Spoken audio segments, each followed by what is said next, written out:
একটা স্পটে টেন্ডার নিয়েছে, 5টা স্পটে ভালো তুলছে। কেউ টেন্ডার কন্ট্রাক্ট নিলেও চিন্তা করে যায়েন, আওয়ামী লীগের আমলে তো এমপি সাহেব নিজে লাগাই রাখতো, 2 দলের লাগাই রাখতো, লাগাইলে লাশ পড়লে পার লাশ 10 লাখ। রায়পুরা উন্নয়ন করতে গেলে আমাদের যেটা দরকার, সবার আগে আমাদের রায়পুরার বাজেট ঠিক করতে হবে। জেলা থেকে যে বাজেটটা যায় সে বাজেটটা সুষম বন্টন হতে হবে।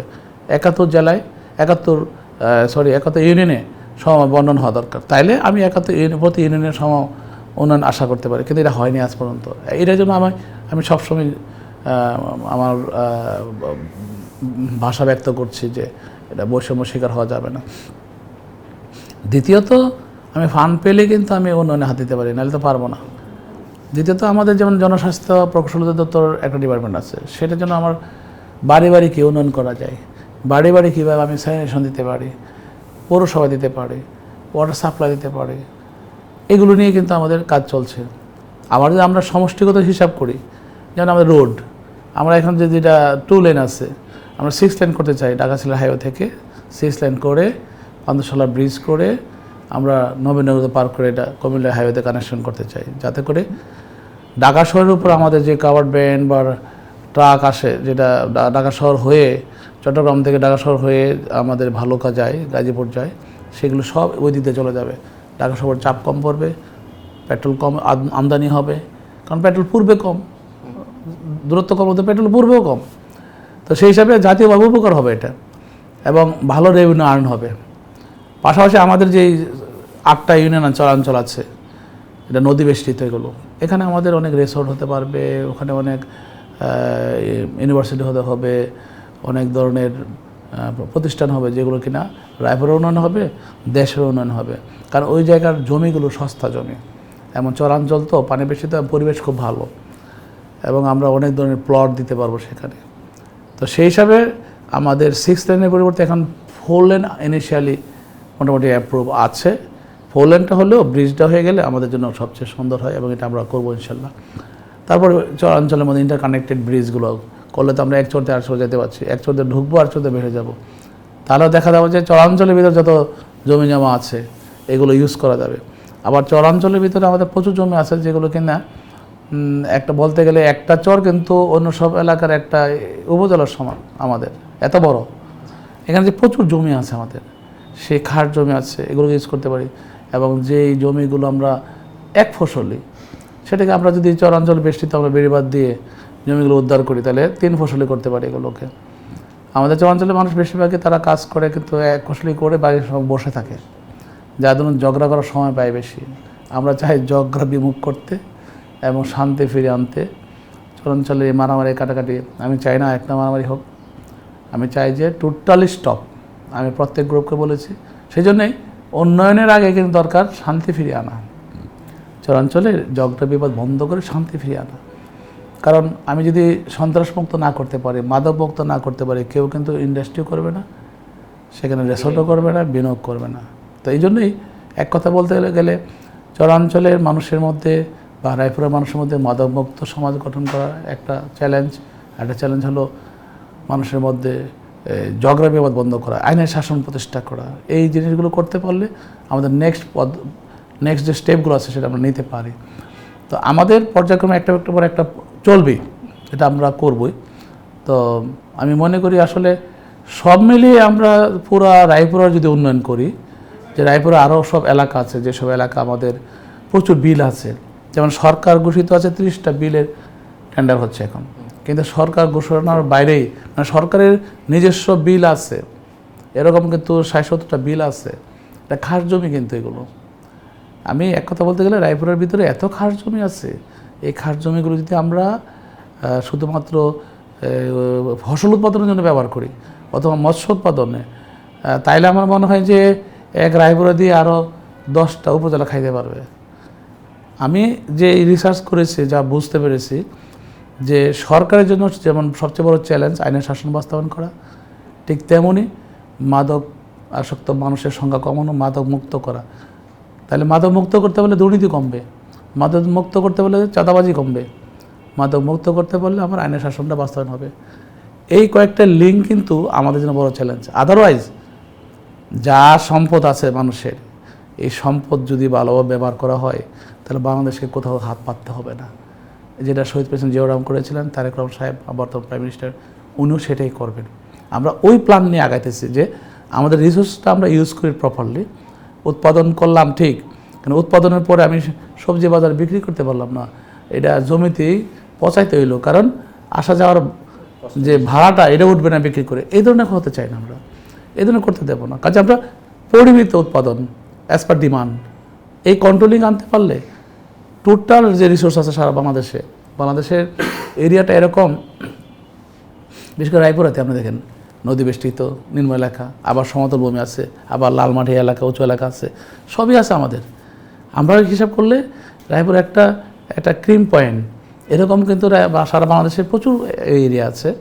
তো এই এরিয়াগুলো ডেভেলপমেন্ট ভালো করে করলে দেখা যায় তাদের আয় দিয়ে আমরা আরও সব এলাকা কভার করতে পারি, তাহলে বাংলাদেশ তখন রপ্তানিমুখী হয়ে যাবে। আমি মনে করি যেটা আওয়ামী লীগের আমল থেকে সরে আসছিল, সেই চাঁদাটা গত সরকার আমল হয়েছে, কিন্তু চাঁদাটা 10 টাকা বড় কথা না। বড় কথা হলো একজন সিএনজি ড্রাইভার কিন্তু মাস্টার ডিগ্রিধারীও আছে, এসএসসি পাসও আছে, এরা একটু ভালো ফ্যামিলির, এরা কিন্তু চাকরি পায় না বলে কিন্তু এরা সিএনজি চালায়। আপনি দেখবেন এলাকায় কিন্তু প্রচুর সিএনজি ড্রাইভার। এই মানুষগুলো কিন্তু শিক্ষিত পরিবারের, তারা কিন্তু কামাই করে খায় সন্তানদেরকে মানুষ করার জন্য, বেকার থাকে না, তারা নেশাগ্রস্ত পরিবার না, মাদকাসক্ত পরিবার না, তারা কিন্তু সচ্ছল ফ্যামিলি। এখন তাদেরকে 10 টাকার জন্য যেভাবে একটা স্ট্যান্ডে অপমান করা হয়, এটা গাড়িতে আঘাত করে 10 টাকা দিলে দে, নাহলে রাস্তা নয় গাড়ি নামাইস না, যে অপমানটা করে, এটা হলো সবচেয়ে বড় বিষয়। তারপর দেখা যাচ্ছে এই টাকাটা 10 টাকা না, শুধু 10 টাকার জন্য সে চাঁদাটা হয় অন্য স্টাইলে চাঁদা হয়, দাঁড়াইলেও টাকা দিতে হয়, এই স্ট্যান্ডের উপর গেলেও টাকা দিতে হয়, আবার দীর্ঘ সময় দাঁড়িয়ে থাকলেও টাকা দিতে হয়। এই যে বৈষম্য শিকার হয়, এতে করে কিন্তু বিশৃঙ্খলার সৃষ্টি হয়। যার দরুন যখন নাকি এই 10 টাকা দেবে না, দেখা গেছে যে তার মধ্যে একটা ফ্রিনেস আসতেছে যে আমি স্বাধীনভাবে কাজ করতে পারছি। এবং টেম্পো স্ট্যান্ড তারা নিয়ন্ত্রণ করছে, ড্রাইভাররা সিকোয়েন্সিয়ালি, কে আগে আসছে কে পরে আসছে তারাই লাইন মেনটেন করছে। এখানে কোনো তদারকি বা মনিটরিং জন্য বাইরের লোক দরকার নেই, তারা সেলফ ডিপেন্ডেন্ট হয়ে যাচ্ছে। এতে করে তাদের মধ্যে একটা সুন্দর একটা প্রাণচাঞ্চল্য ফিরে এসেছে। দ্বিতীয়ত আরেকটা কথা হলো যে এই টাকাটা যারা নিচ্ছে তারা কিন্তু টাকাটা আবার ভাগাভাগি করতেছে। আমরা দেখতে পেয়েছি যে তারা টাকাটা নিয়ে করে কি হয়তো বা সরকার টাকাটা পুরোটা পায় না, 30% টাকা সরকার পায় না। পায় কারা? যারা তার সাথে জড়িত। আমি বলবো না কারা, কেউ না কেউ কোথাও না কোথাও কোনোভাবে জড়িত। কিন্তু আমি দেখলাম যে এটা যদি বন্ধ করে দেওয়া হয়, তাহলে এই টাকা দিয়ে যারা নষ্ট হচ্ছে সেখান থেকেও তারা ফিরে আসতেছে। তাহলে এক কথা সামাজিক যে একটা অবক্ষয় ঘটে, এটাও বন্ধ হয়। এবং আমি দেখলাম যে এটা বন্ধ করার পরে এমনিতেই সিএনজি ড্রাইভাররা সবার কিন্তু আমাদের ধানের শীষের পক্ষে অনেক কাজ করেছে, তাদের একটা ভালোবাসা আছে। এটা করার পরে দেখলাম যে তারা খুব খুশি। তারা বলতেছে যে আমাদের যে একটা অত্যাচার ছিল, ওই যে অত্যাচারটা বন্ধ হয়ে গেছে। এবং এটার পরে দেখবেন ভৈরবও আমাদের মাননীয় শিল্প প্রতিমন্ত্রী উনিও বন্ধ করে দিয়েছেন। আমি মনে করি সারা বাংলাদেশের বন্ধ হয়ে যাওয়া উচিত। কারণ যদি চাঁদাবাজি একটা তকমা লাগে তাহলে এই টেম্পো স্ট্যান্ড থেকেই লাগে। আসলে আপনি নিচ্ছেন ইজারার জন্য, কিন্তু আপনি টাকা তুলছেন, আপনি কন্ট্রাক্ট নিয়ে করছেন, কিন্তু এটার জন্য বলা হচ্ছে চাঁদা। তা আমি যদি এটাই বন্ধ করে দিই তাহলে তো চাঁদাবাজি কোনো তকমা থাকে না। আমি বৈধভাবে নিলেও চাঁদাবাজি করছে, দরকার নেই, আমার এই তকমাটা থাকবে না, আমার এই দুর্নামটাও থাকবে না চাঁদাবাজির। আমি বৈধভাবে করছি, কিন্তু এটা লিগেলি কিন্তু আমি ইজারা নিচ্ছে, কিন্তু সেটা বলছে কি চাঁদাবাজি করছে। তো জামাত তো এটাই ইউজ করছে, এটাকে একদম খতম করে দেয়, তাহলে আর কোনো চাঁদাবাজির কোনো তকমায় থাকবে না বিএনপির উপরে। তা আমি সেদিক দিয়ে আমরা লাভবান। তাহলে মানে আমরা টোটালি একটা ক্লিন এনভায়রনমেন্ট পেয়েছি রায়পুরাতে। দেখলাম যে সবাই খুশি, জনগণ খুশি। কারণ এই পরিবারগুলো ধরেন আপনার প্রায় 8 থেকে 9 হাজার সিএনজি অটো আছে, এই পরিবারগুলো তো আমাদের। তো এই পরিবারগুলো এখন খুশি হলো না? তো এটা আর কি আমি মনে করি সবারই উচিত প্রত্যেকটা এলাকায়, তার পৌরসভা বা তার নিজ এলাকায় এটা টোটালি বন্ধ করে দেওয়া উচিত একদম। ভালো তুলেছে, বিশেষ করে কোনো কোনো জায়গায় 20 কোটি 30 কোটি টাকা টেন্ডার নিয়ে কিন্তু তারা ভালো তুলেছে মাসে মোর দেন 30 কোটি, ঠিক আছে। এবং হিসাব করে আপনি দেখেন একটা স্পটে টেন্ডার নিয়েছে, 5টা স্পটে ভালো তুলছে। আমরা বললে যে আমরা টেন্ডার নিয়ে আসছি, তার মানে কি নদীবক্ষে কেউ কন্ট্রোল করতে পারছে না। আপনি যদি হাইড্রোগ্রাফিক সার্ভে করে পানির প্রবাহ ঠিক রাখার জন্য কাটতে বলেন, ঠিক আছে, কিন্তু এটা তদারকি করে কে? যারা তদারকি করবে তারাই তো টাকা খায়। তারা তো যেখানে বালু নাই সেখানে টেন্ডার দেয় কেন? আরও 4-5 জায়গায় অবৈধভাবে নিতে পারে তারা।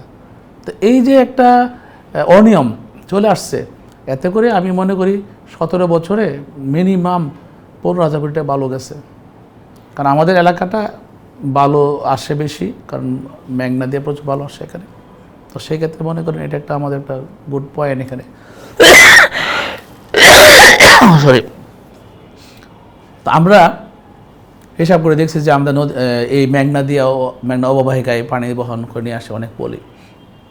এটা যদি আমরা ইউজ করি প্রপারলি, যে নদীর পানি প্রপার ঠিক রেখে যা করা দরকার তা করি, তাহলে আমাদের জন্য এটা উপকার হয় এবং বালু চড়া পড়ে অন্য জায়গায় ভাঙে না। এদিকে কারো খেয়াল নাই। তাহলে টেন্ডার দাও, সে যেমনি পারে নাও। 20 ফিট ডেপথে নেওয়ার কথা 120 ফিট 150 ফিট গভীর করে ফেলে। তার মানে কি, যে ওয়াটার টার্বুলেন্সের সৃষ্টি হয় সেই রোটেশন হতে হতে হতে নিচ দিয়ে গ্রাম নিয়ে চলে যায়। চর মধ্যে আছে মাত্র 3টা গ্রাম, এইটাও থাকবো না আর কদিন পরে। কয়েকশো একর জমি চলে গেছে। তা আপনি মনে করেন এই যে একটা প্রক্রিয়া, এটা তো ফেসিস্টদের আমলে কেউ লক্ষ্য করেনি, তারা তো লোটেপুটে খাইছে এইভাবে। তা আমরা ক্ষমতা এসেছি, আমরা যদি সেটাই বহন করি তাহলে জনগণ আমাদের পছন্দ করবে কীভাবে? সেই জন্য টোটালি স্টপ করে দিচ্ছি। কেউ টেন্ডার নিলেও আমি বলবো আপনি কাজ করতে পারবেন না, কারণ জনগণ দেবে না। কারণ আমরা সেইভাবে জনগণকে একদম তৈরি করে ফেলছি। জনগণ যে ট্যাটার দুর্নাম হয়, যে ট্যাটার যুদ্ধ করে, সে ট্যাটার নিয়ে মাঠে নামে ভালো দস্যুদের বিরুদ্ধে। আমি দেখলাম গত কয়েকদিন আগে 8-10টা নৌকা নিয়ে, যেহেতু প্রশাসন পারে না, প্রশাসন আসে না, তারা ট্যাটার নিয়ে মানে 10-15 নৌকা ভর্তি ট্যাটার নিয়ে গিয়া ড্রেজারের কাছে গেল, ড্রেজার বন্ধ করাইলো এবং ড্রেজার সব পালাইছে। এই জন্য বলে কেউ টেন্ডার কন্ট্রাক্ট নিলেও চিন্তা করে যায়েন, কারণ ওখানে কাজ করতে পারবেন না, দেবে না কেউ, জনগণ দেবে না। কারণ তাদের তো গ্রাম বাড়ি, ঈদগাহ মাঠ, কবর খোলা সব নদী বুকে চলে যাচ্ছে এবং সরকার থেকে কেউ নিয়ন্ত্রণ করতে পারে না। তা আমরা চাই না যে এগুলো আর হোক, টোটালি বন্ধ হয়ে যাক। আর এলাকা উন্নয়নের জন্য যা যা করুন এটা আমরা করবো ইনশাল্লাহ। আমরা এগুলো স্টপ করে পর্যায়ক্রমে কোন কোন এলাকায় উন্নয়ন করতে হবে আমরাই স্টেপ নেব, এই সরকারি স্টেপ নেবে। আমাদের তারেক রহমানের সরকার অবশ্যই সেটা জানে, কারণ যেহেতু জনকল্যাণে আমরা কাজ করছি এবং আমরা জনগণ কাছ থেকে বালু লুট করে নিয়ে আমরা বড় লোক হব, হাজার হাজার কোটি টাকার মালিক হব, এটা বিএনপি সরকার কখনো পছন্দ করে না, করবে না, করতে দেবেও না। কাজে আমার নীতি এবং আদর্শ আমরা ঠিক থাকবো। এবং রায়পুরা উন্নয়নের জন্য, রায়পুরা বালু রায়পুরা উন্নয়নের জন্য লাগবে। আমার এই হাইওয়ে হবে, আমি নদী বেষ্টিত বেড়িবাঁধ, গ্রাম ইউনিয়ন বেষ্টিত বেড়িবাঁধ করব, আমাদের বালু লাগবে।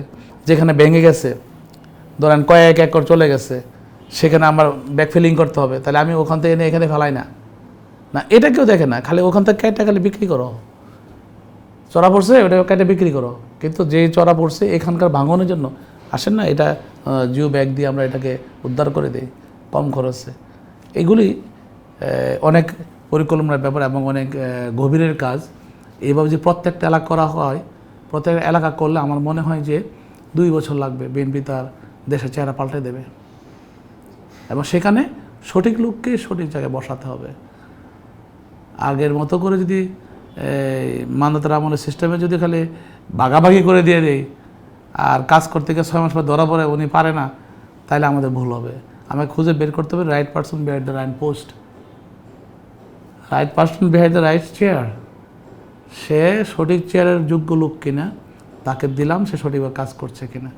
এবং দুর্নীতিমুক্ত, চাঁদামুক্ত, মাদকমুক্ত সমাজ গঠন করতে পারলে যা রিসোর্স আসছে তা দিয়ে আমরা স্বয়ংসম্পূর্ণ দেশকে গড়ে দাঁড় করতে পারবো ইনশাল্লাহ। আগে তো আওয়ামী লীগের আমলে তো এমপি সাহেব নিজে লাগায় রাখতো, 2 দলের লাগায় রাখতো, লাগাইলে লাশ পড়লে পার লাশ 10 লাখ, পার লাশ 10 লাখ, এভাবে তার নেগোসিয়েশন হইতো। আমার ক্ষেত্রে তা না, আমার ক্ষেত্রে লাশ গেছে, বিচার হবে, ফাঁসি কাজটা জ্বলবে। এবং যারাই ঝগড়া করছে তারাই এলাকায় থাকতে হবে।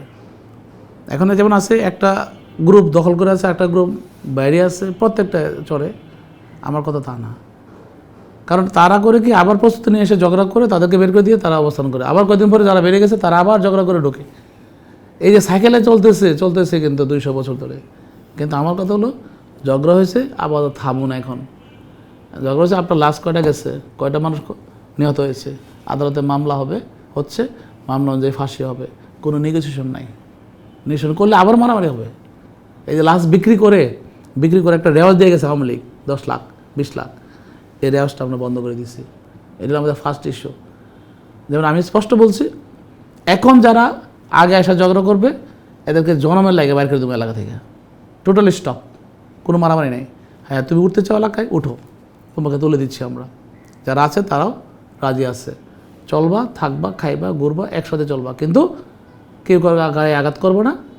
আইনের মাধ্যমে যে লাশগুলো গেছে তার বিচার হবে এবং ফাঁসি হবে। তখনই দেখা যাবে যারা মারছে তারা দৌড়ায় তাদের কাছে আসবে, নেগোসিয়েশন করবে, বসবে, একটা সম্প্রীতির ভাব সৃষ্টি করবে, আর মারামারি চিন্তা করবে না। এখন যদি আমি চিন্তা করি যে একটা গ্রুপ আছে আর একটা গ্রুপ উঠতে চায়, সে আমাকে 1 কোটি দিয়ে তারপরে মারামারি করতে চায়, পারমিশন চায়, আগের এমপির কাছে গেলে করছে 50 লাখ দিয়ে, এমপি সাহেব আমি 50 লাখ দিয়েছি, আমি ঝগড়া করে আমি উঠতে পারবো, উঠে যায়, আমি ঠিকই করছে। আর এমপি সাহেব দেখছে যে পার্টিটা গেলে চরে থাকতে পারলে তারা আমাকে শিল মেরে দিতে পারবো ভোট, সেই পার্টিটা সে প্রশ্রয় দিচ্ছে, তাদেরকে তুলে দিচ্ছে, অন্য পার্টিকে বের করে দিচ্ছে। কিন্তু আমরা শিল মারা রাজনীতি করি না।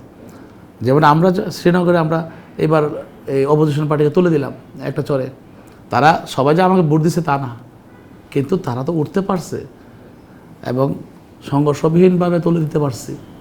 এভাবে প্রত্যেকটা এলাকায় সংঘর্ষবিহীনভাবে তুলে দিয়ে আমরা একটা নেটওয়ার্ক সিস্টেম তৈরি করতে চাই, আইনের শাসন বাস্তবায়ন করতে চাই, তাহলে আর কোনো ঝগড়া হবে না।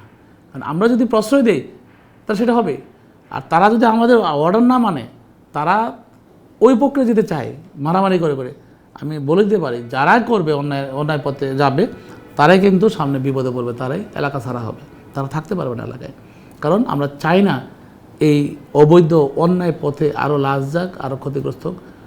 আমি এমপি হওয়ার পরে আমি পরিষ্কার ঘোষণা করেছি, কোনো মারামারি হবে না, শান্তি ফিরিয়ে আনতে হবে এবং অতীতের মামলার সব বিচার হবে, তাইলে যারা খুন করেছে তাদের ফাঁসি হবে। এবং এই ফাঁসি থেকে বাঁচার জন্য তখন তারা বাধ্য হয়ে তাদের সাথে নেগোসিয়েশন করবে এবং সম্প্রীতি ভাব সৃষ্টি করে সুন্দর পরিবেশ রক্ষা করবে।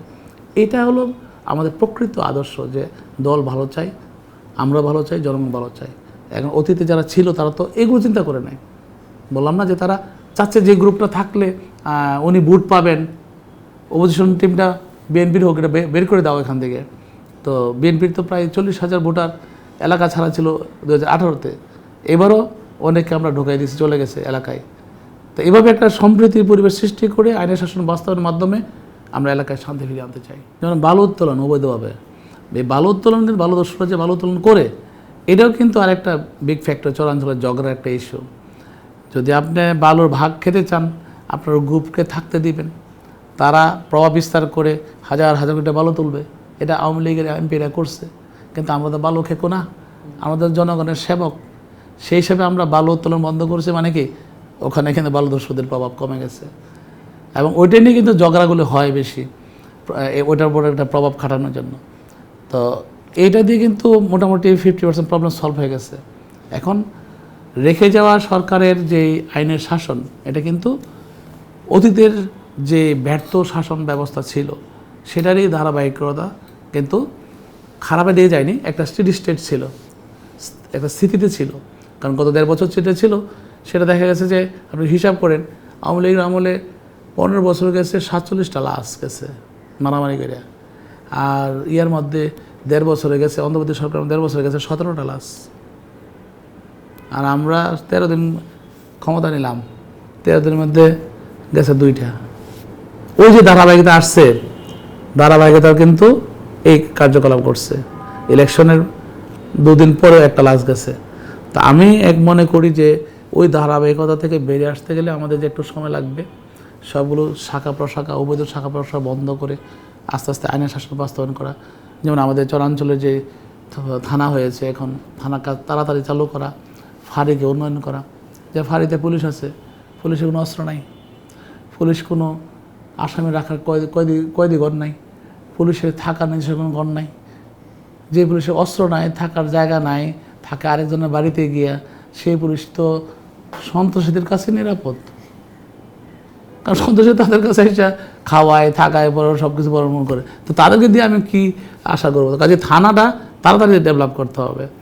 তাইলে পুলিশের নাই গাড়ি, পুলিশ যাবে এক জায়গায় সিএনজি নিয়ে যেতে হয়, পুলিশের গাড়ি নাই বলে পুলিশ সিএনজি নিয়ে যায় হাইওয়ে, অথচ হাইওয়েতে সিএনজি ওটা নিষেধ, অথচ পুলিশের সিএনজি নিয়ে হাইওয়েতে যায় সিএনজি ধরার জন্য।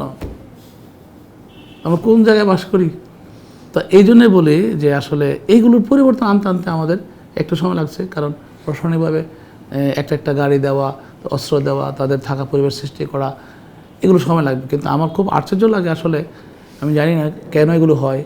কারণ একজন এমপির দায়িত্ব, যে দায়িত্বটা, বা একটা থানার ওসি বলেন, একজন এসপিও বলেন, আমি যে এসপিও বলি, আমি না এমপি এখন হয়েছি, কিন্তু এসপি সাহেব তো দায়িত্ব আছে, আরও তো এসপি ছিল এখানে, এখন নতুন এসপি আছে। তাকে দেখে না যে একটা বাস গাড়ির একটা ফাঁড়ি আছে, সেখানে তাকে থাকার জায়গা নাই, তাদের কোনো ওয়াল নাই, ওয়াল বেশিতে রুম নাই, মানে তাদের সিকিউরিটি নাই তাদের। তো তার কাছ থেকে আমি কীভাবে আশা করি সে আমাকে সার্ভিস দেবে? আমি যদি বলি যে একটা এই আসামিটা ধরো, যে বাড়িতে গিয়ে খুন করে এসে, সে তো যাবে না, সে জানে সে রাতে থাকতে পারবে না, তাকে নিয়ে মেরে ফেলবে, পুলিশকে নিয়ে মেরে ফেলবে। তো যেখানে পুলিশ আমার সন্ত্রাসীর কাছে আশ্রয় নিতে হয়, সেখানে জনগণ কীভাবে সেবা পাবে? এই জিনিসটা যে পুলিশ প্রশাসন বোঝে না, এই 17 বছর শাসন করে আসছে, সেটা তো ডেলে সাজাতে হবে আগে, তারপরে আপনি আশা করবেন কীভাবে উন্নয়ন করবেন। এই জন্য আমরা এই পুলিশ ফাঁড়ি টোটালি আমরা চেঞ্জ করতে যাচ্ছি এখন, টোটালি সিকিউরিটি আন্ডার আনতেছি, এবং তাদের থাকা পরিবেশ, অস্ত্র দেওয়া, তাদের যে গাড়ি টাড়ি সমস্ত কিছু ডেভেলপ করে আমি নিজে ভিজিট করে আমি এটা এসপি সাহেবের কাছে এবং জেলা প্রশাসকের কাছে আমি এটা প্লেস করে আসছি গত মিটিংয়ে, এবং আমি জানবো তার ডেভেলপমেন্ট কী সামনে।